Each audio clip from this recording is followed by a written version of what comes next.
Hey everyone, how's it going? Welcome to NoDQ&A video right here on NoDQ.com and the YouTube channel, youtube.com/AaronRiftNoDQ. Got your questions today from twitter.com/AaronRift using the hashtag RoadToNoDQ1000. This is episode number 930, so we're getting close. And no, we will not be there in time for Wrestlemania, but the target date right now is SummerSlam. Anyways, first question today comes from Adam. Is Roman Reigns versus Undertaker likely to be Roman's heel turn? Do you think Reigns could be credible as a Heyman guy? We've been speculating on it for a while now, the idea of Roman Reigns turning heel, and there have been opportunities. One would think that this is the biggest opportunity yet because the fans that already dislike Roman Reigns are going to hate him even more if he beats Undertaker at WrestleMania, and I'm thinking that's going to happen. I think it should happen. I think Undertaker, with his career winding down, I think he should be putting over Roman Reigns. That's my opinion. However, I feel that, as I've said many times over the past couple months, I think that if you have Roman Reigns beat Undertaker, you need to turn the guy heel. The people are going to be very upset with Roman Reigns beating Undertaker. And if WWE was going to turn Roman Reigns heel, you could potentially have Roman Reigns retire The Undertaker and make him the heel of all heels. If WWE does not pull the trigger on a Roman Reigns heel turn at WrestleMania, then I think it's never going to happen. This is potentially the biggest opportunity. But will it happen? My gut feeling is no. My prediction right now is Roman Reigns beats The Undertaker, and he remains the same character he's been for the past several years, and nothing will change in that regard. That's my prediction. If Roman Reigns does turn heel and it's an actual full-fledged heel turn, I will dye my hair pink, as I've said before. Now, regarding Paul Heyman, if Roman Reigns turned heel, I do not think he needs Paul Heyman. I think Roman would find himself on the mic. The thing about Paul Heyman is a great mouthpiece for somebody who's not a great talker. Lesnar's not a great talker. That's why Paul Heyman works so well as a mouthpiece for Brock Lesnar. But as far as Roman Reigns goes, I think Reigns could actually do really well on his own without anybody's help. I think we might see a new side to Roman Reigns that we haven't seen before if he turned heel. I think that Roman Reigns could potentially find himself and really get to that next level on the mic and as an overall performer, not just as an in-ring performer, but also from the entertainment side of it. You know, when The Rock turned heel back in 1997, and The Rock was able to just completely reshape his persona. I think Roman Reigns could potentially do that if given the opportunity as a heel. This one comes from Tyler Joseph Smith. Daniel Bryan hinted on Talking Smack that he's leaving WWE when his contract is up to wrestle elsewhere. Do you think that this was kayfabe? Everything on Talking Smack is scripted, but WWE likes to blur the lines a little bit between reality and fiction, and especially on Talking Smack we've been seeing it. I think that when it's all said and done, I think Daniel Bryan will stay with WWE. I don't think he'll wrestle again unless things change with his body and maybe WWE doctors at some point clear him again. They do further testing and he's able to wrestle. They feel he's able to wrestle, but unless that happens, I don't see Bryan wrestling again and taking unnecessary risks. As passionate as he is about it, I think it's a long shot that it happens. I think when it's all said and done, with a family on the way, with a child, I think that Daniel Bryan will do the conservative thing in the end. And I think throwing that line out there is just his way of responding to The Miz when The Miz is really coming down on him strong. You know, Bryan's got to respond with something to make himself look strong, saying, hey, you know, the company's not letting me wrestle. If I had it my way, I would be wrestling somewhere else, and maybe a year and a half down the line, who knows? So I think it's just Bryan trying to make himself look good when he says something like that. But at the same time, the guy is really passionate about wrestling, and you never know for sure with him. This one comes from Jake. Why doesn't WWE do all backstage segments in the Talking Smack shoot style? Much more believability. I think the idea is to appeal to the casual fans on SmackDown, and with Talking Smack, like I said, WWE tends to blur the lines a little bit more with the worked shoots, and we all know with Vince Russo that it had some success, but when you do it too much, it gets too confusing to the casual viewers, and you risk losing the casual viewers when you make the programming too confusing. With the way WWE's doing it, Talking Smack is appealing to the hardcore fans. That's the fan base that's watching Talking Smack. You're more hardcore fans. You have fewer casual viewers watching Talking Smack.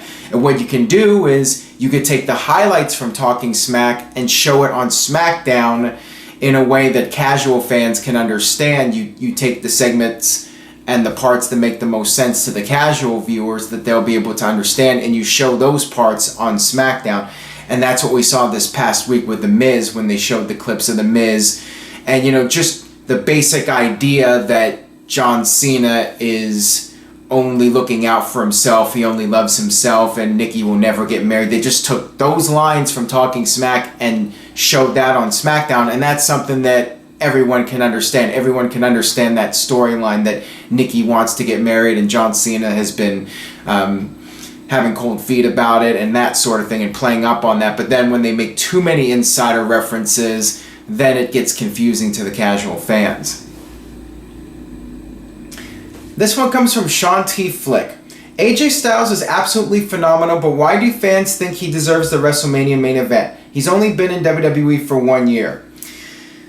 Well, all hate messages can be directed to Mr. Sean T. Flick, but with AJ Styles, the thing is, in 1 year, he's accomplished arguably more than 95% of people to ever step foot in a WWE ring. AJ Styles is arguably the best performer in the company, and that's why a lot of people, fans, critics, people in the business, a lot of people think AJ should be in the main event, that he has earned that spot. And the fans continue to cheer like crazy for the guy despite the fact that he's technically a heel. AJ is essentially the modern day Shawn Michaels, and I'm not saying he's Shawn Michaels, he's the first AJ Styles, but he really is a great overall performer, not just in the ring, but also he's really stepped it up on the mic during this past year in WWE. He's not the most marketable guy compared to John Cena or Roman Reigns in terms of the size and the look, but he is one of the best performers in company history in the entire wrestling business, and people feel, the cream rises to the top, and AJ Styles should be in the main event of WrestleMania and should not be held back. Now, with Shane McMahon, the question is that a main event match at WrestleMania? I say yes. I say with a McMahon in the match, it's a big deal. It's a very big deal. It was originally supposed to be Shane versus Brock Lesnar. They were going to put Shane in a big match. That was the plan all along, for Shane to be in a marquee WrestleMania match. But when Goldberg came along and Goldberg signed a deal with WWE, the direction was changed and Shane needed an opponent. So who do you go with? You go with the best wrestler in the company, AJ Styles. So as far as I'm concerned, it's still a main event match at WrestleMania, perhaps the main event match in the eyes of some people, and when it's all said and done, it might go down as the most memorable match of WrestleMania. This one comes from Soja the Rebel. Do you think Paul Heyman will turn on Brock Lesnar at WrestleMania or SummerSlam and cost Brock the title? I feel that would be a nice swerve. Well, if WWE ever decided to go with Roman Reigns as a Paul Heyman guy, as I mentioned earlier, you could potentially do that at SummerSlam. But I think it's unlikely. I think the boat was missed on this. I think the ship has already sailed. I think that if it was going to be done, it should have been done in 2015, right after Brock turned face and did the Suplex City stuff and he beat up Michael Cole. At that point, I think Paul Heyman should have turned on Lesnar. Maybe you could have had Heyman at WrestleMania 31 turn on Lesnar and join with Roman Reigns. I think I even brought up that as a potential idea back in 2015. I think that would have been the best opportunity. Now, I really don't see the point, but if Lesnar's going to be wrapping up his career, then you would think WWE would keep Paul Heyman around, and you could potentially do that angle when Lesnar's getting close to leaving, have Paul turn on him, and then Paul aligns himself with the next big star, the next guy that he feels is going to be dominant in WWE for years to come. You could do that once Brock is ready to call it a career. That I certainly would not rule out.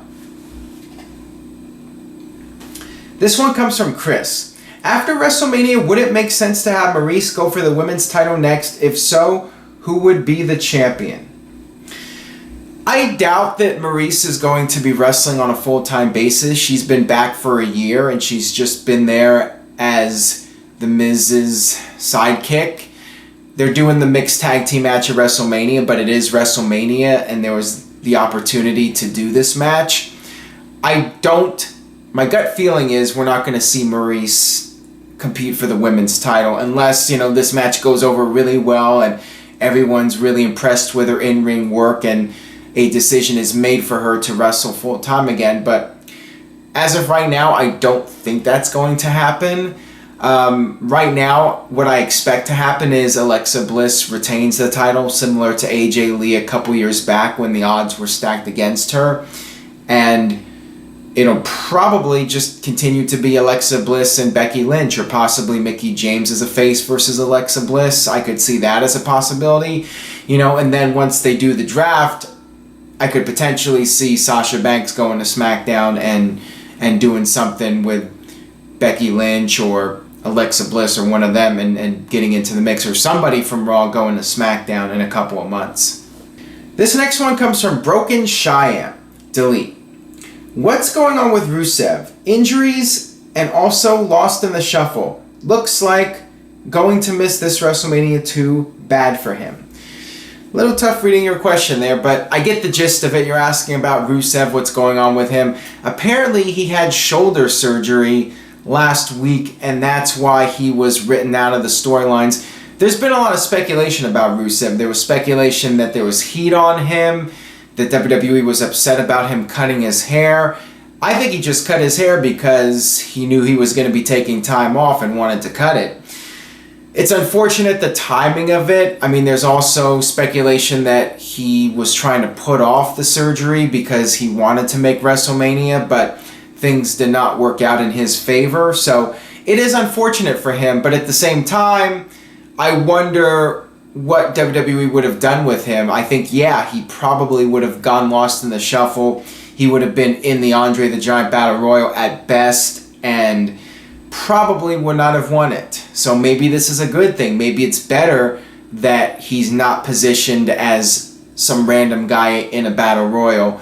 In a way, maybe it's a blessing in disguise for him to take time off right now when he's not going to be focused on in a way that some feel he should. And then when he comes back, he can make an impact again and be in a major storyline. This might end up working out for him in the long run, even though missing out on WrestleMania is a big deal because of missing the payday. It might be a good thing for how people see the character, and when he comes back, he can actually make an impact and not get lost in the shuffle.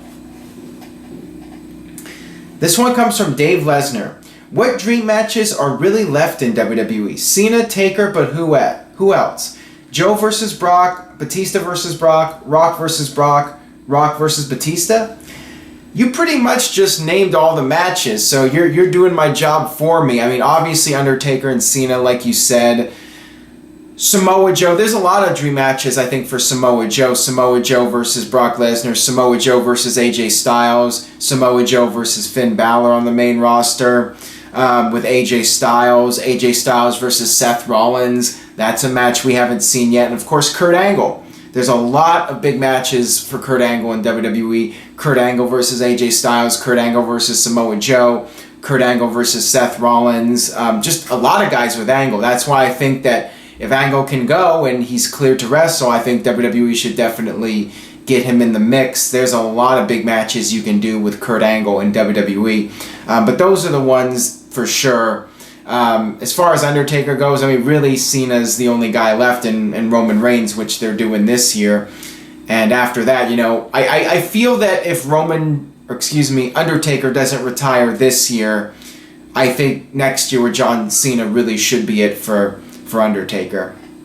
Some would say Undertaker versus Finn Balor, but I don't know. I mean, if Finn Balor has a great year when he comes back, maybe you could do Undertaker and Balor. I think some fans would like that. Oh, and Bray Wyatt versus Matt Hardy. You know, a lot of people have been talking about that with Matt Hardy doing the broken gimmick, potentially doing Bray Wyatt versus Matt Hardy, or Bray Wyatt and somebody, whether it's Eric Rowan or Luke Harper or Braun Strowman and Bray Wyatt are reunited versus the Broken Hardys. That's another possibility.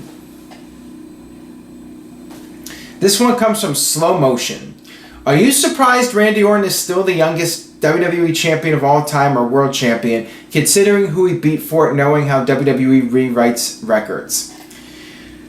I think WWE would like to show footage of what actually happened at the end of the match instead of just showing Randy Orton holding up the title, but at the same time, the right guy just hasn't come along. I'm sure one of these days that record will be broken, but there hasn't really been a young prodigy to come along that WWE can push to the moon right away at a very young age. It just hasn't happened. And I don't think WWE is going to force it as much as they would like to show the footage. I don't think they're gonna purposely push somebody who's not ready just because they want to show the footage of the title changing hands.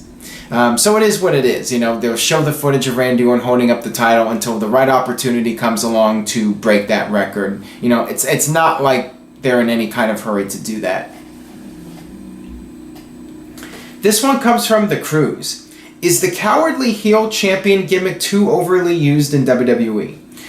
I would say so, and I think the bigger problem, not just overusing it, is doing it with the main champion, with the world champion. I think the world champion should be seen as the best in the company, the best guy in the world, the best talent, not a guy who's there because of a fluke or because of a series of flukes in the case of Kevin Owens. I think, you know, it's bad when you portray the world champion as a mid-carder who just gets lucky to hold the title. When it comes to the IC champion or the US champion, then I think it's not as big of a deal to have that champion win by flukes and be a cowardly champion. And I think it's fine every once in a while, but with the world champion, I think you really need to, in order to protect the prestige of the title, you really need to have the world champion be as dominant as possible, and maybe every once in a while have them win by a fluke. This one comes from Yanif Lames. If Hulk Hogan stayed in 1993, how would you have booked him? I would have turned him heel at SummerSlam and passed the torch at WrestleMania 10. Well, looking back in history, obviously turning Hulk Hogan was the right move for business. It added years to Hogan's career. So yeah, it's very easy to say Hogan should have turned heel. And really, yeah, he definitely should have passed the torch and put over Bret Hart, and then maybe after that done the heel turn. But the question is, would WWE have made it a success like WCW did with the NWO? Sometimes timing is everything, and maybe things would have not worked out. And knowing WWE's track record, they tend to screw up things, and you have to wonder if they had turned Hogan heel, if they would have screwed it up. But yeah, I mean, if it was my decision, I would have had Hogan put over Bret Hart and put over some of the younger talent, and then turn him heel and go in a different direction with him. This one comes from Jackie. What do you think was the least successful year in WWE's recent history? I personally think it was 2007. Are we talking about financially, or are we talking about creatively? I know 2007, that WrestleMania was, I believe, the biggest pay-per-view buy rate in WWE history. That was a very successful WrestleMania and an overall successful year. 2014 was a tough year because of WWE starting up the network and losing some money on that with the startup costs. So what are we talking about? What's the criteria exactly? As far as creatively goes, I would say 2010 was pretty weak. I wasn't a big fan of that WrestleMania, and that's when WWE as a PG company, I think, was really at its peak of not taking chances. Things started to pick up in 2011 with CM Punk's pipe bomb, and they started pushing the envelope a little bit more, The Rock coming back, and then in 2012 you had The Shield coming in, and 2013 the rise of Daniel Bryan. So things, I think, really started to pick up after 2010. I feel 2010 was the last fairly flat year in WWE where you didn't really have the new stars coming in, and you really didn't have a shake-up in the company to get people emotionally invested in the product. I felt 2010 was pretty weak, if I had to pick a year that was the weakest creative-wise. That'll wrap it up for this edition of No DQ&A video. Thank you all for watching. People ask me how can I support the videos and the website.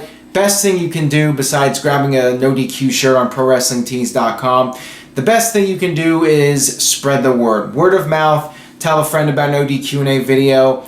Share this video on Facebook or Twitter.